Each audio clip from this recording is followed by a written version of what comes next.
Diego by Jeanette Winter. Deep in the mountains of Mexico, there was a town called Guanajuato.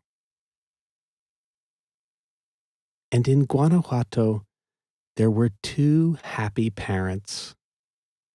They were happy because they had twin sons, Diego and Carlos. But Carlos soon fell ill and died. He was not even 2 years old. This left poor Diego all alone. Then he fell ill, just like his brother. The doctor told his parents he should have a nurse. They found a woman named Antonia. She was an Indian healer.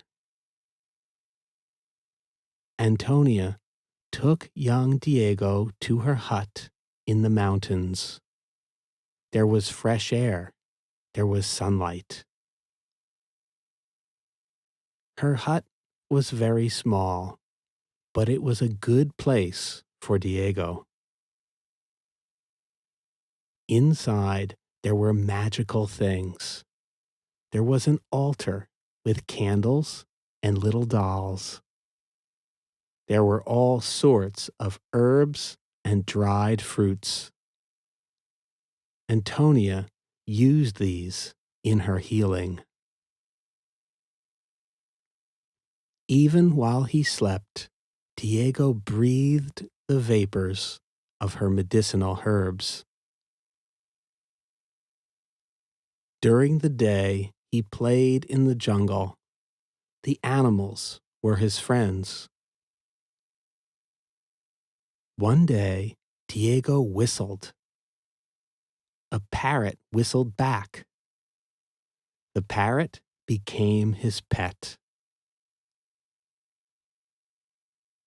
Diego grew strong and healthy. It was time for him to go home. For a homecoming present, his parents gave him some colored chalk. Diego drew everywhere, even on the walls. He loved to draw so much, his father made him a studio. The walls were covered with blackboards.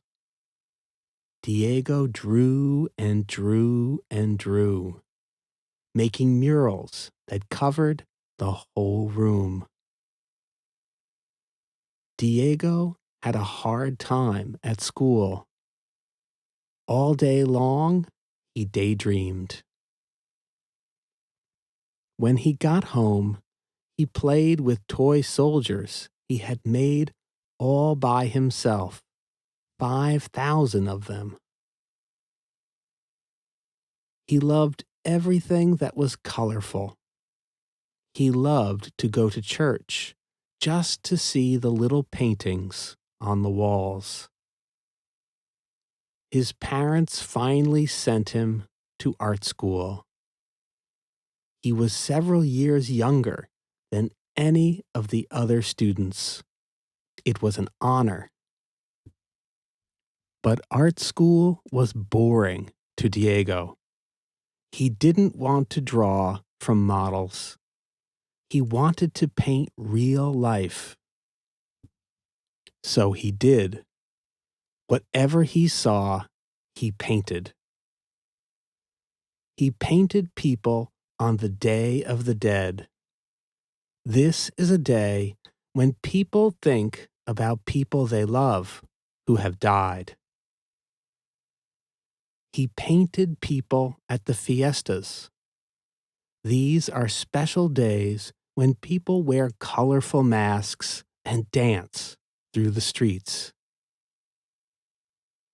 One day, Diego saw a horrible thing. He saw real soldiers shooting down striking workers. But he painted that too. It was what he saw. Diego didn't like everything he saw. That's why he helped the poor people fight their war for equality. They were fighting for fair wages and a better life. Diego loved his people more than anything, almost. The thing he loved most was painting. That's why he went to Paris, the art center of the world. But in Paris, all he thought about was Mexico. Then, Diego went to Italy. He saw beautiful murals inside churches. They gave him ideas. He couldn't wait to turn his ideas into paintings back in Mexico. That's when he started painting the murals that made him famous. His murals told the story of the Mexican people. Day and night, Diego painted. His friends had to climb up a ladder just to see him. One day, he got so tired, he fell asleep. Diego fell off the scaffold. But he wasn't hurt. He wasn't even bothered. His murals were all that mattered to him. He put everything he'd ever seen into them. Things from Antonia's hut, things from the Day of the Dead, the fiestas, scenes from the desert, from the jungle, everything. His murals were huge. There was nothing else like them in the world. Diego Rivera became a famous artist. His paintings made people proud to be Mexican. They still do. The end.